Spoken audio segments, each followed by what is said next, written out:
So yeah, I watched Rambo Last Blood while high. And whew!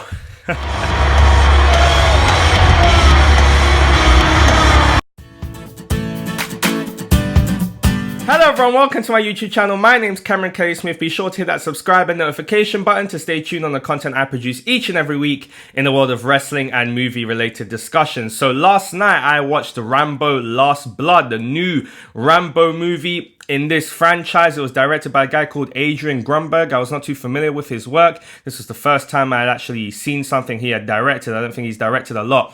But this movie, so I had never seen a Rambo movie in full before. I had seen like snippets and clips as I was growing up, but I've never seen a full Rambo movie. When the teaser came out, I was not all that excited for it. It looked interesting, but then a friend of mine messaged me, a very close friend. He said, yo, let's go and watch Rambo Last Blood and let's go in high. Let's smoke beforehand and go and watch the movie and watch it high. And I was like, cool, you know what? That sounds fun. Why not? Let's try it out. And you know what?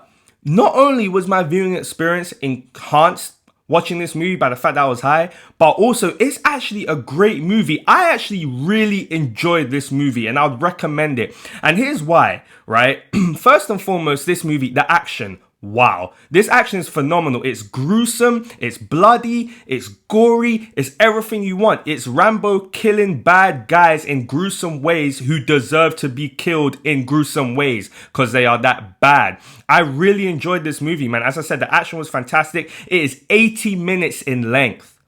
It is under an hour and a half, excuse me. I don't remember the last time I've watched a movie in like the past year or more that was under an hour and a half. I'm used to watching comic book movies where, you know, they're like 2 hours and some plus minutes. And although I love that, it was refreshing to go in and watch a film that was actually this short.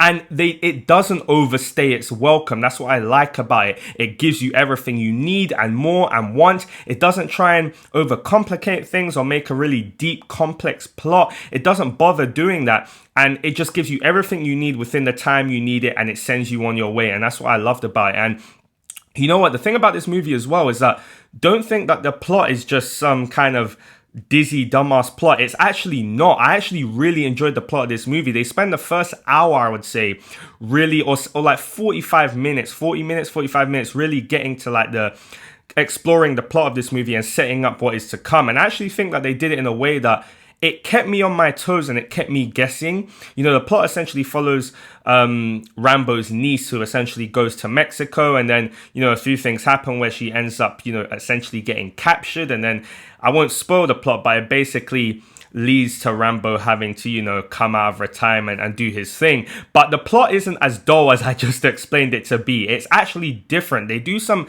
twists and turns that actually make it less predictable and not as cliche as what you would expect. And that's what I really appreciate about it. Like, I actually enjoyed the storyline with the niece leading up to, you know, her eventual capture and what happens with Rambo. It's not as cliche as you may think. They really do keep you guessing, and they kind of take it in different directions, which is really intriguing, all within a short space of time, not overstaying their welcome or making it just long and drawn out. So I thoroughly enjoyed that. What I loved about this movie as well is that with Rambo, I thought it was really consistent with what Sylvester Stallone was doing, because they essentially present this character as a man that is, I believe he's suffering from PTSD.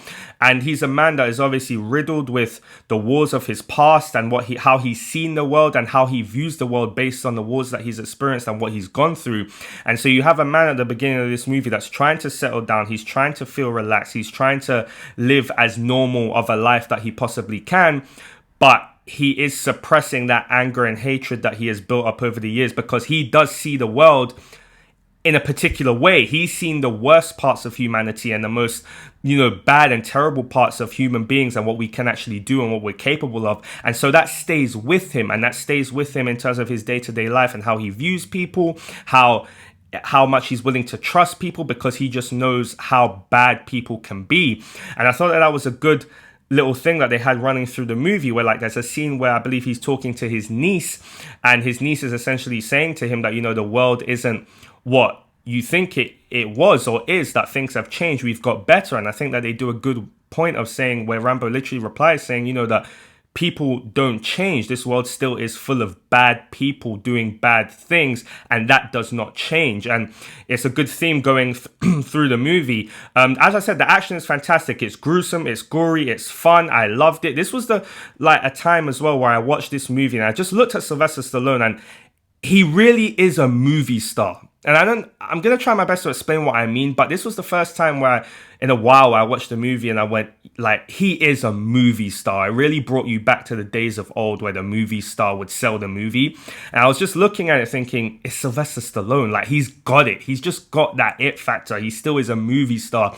And it was great. In terms of cons about the movie, I would say that there wasn't enough action, surprisingly enough. When the movie was coming to an end, I thought that maybe we would have a round 2 with another set of action and another blowout fight, but we didn't get it. So that kind of did shock me. However, they did give me enough to leave me more than satisfied. I was super happy. I would say go and watch this movie. Like, go and watch it. I would honestly watch it. You're gonna have a fun time. Like, this isn't like, say, Hobbs and Shaw, which I personally wasn't a fan of, where, you know, it's very unrealistic. The storyline is kind of crap. It doesn't make sense. The dialogue is bad. This is the opposite of that, I felt, in my opinion. This is a fun, short, realistic, gory, bloody, R-rated, and quite, like, really captivating movie that I think you'll have a hell of a time watching. And if you're high, you'll have an even better time watching it. It was so fun, man. I can't even tell you. But watch this movie. Watch Rambo Last Blood. You don't have to have watched the Rambo before. I haven't.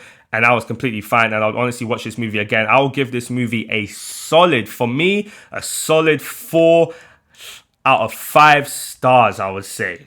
Or if I had to rate it in a matter of 10, I'll give it a solid 8 out of 10. I love this movie. So 8 out of 10 is what I'm going to go for. Check out this movie. It was absolutely fantastic. I'll definitely recommend it. But tell me what you guys thought. If you've checked out Rambo Last Blood, jump in the comment section below. Let me know what you thought. If you like this video here, give me a big fat thumbs up. Thank you very much for checking out my video today, guys. Have a good day.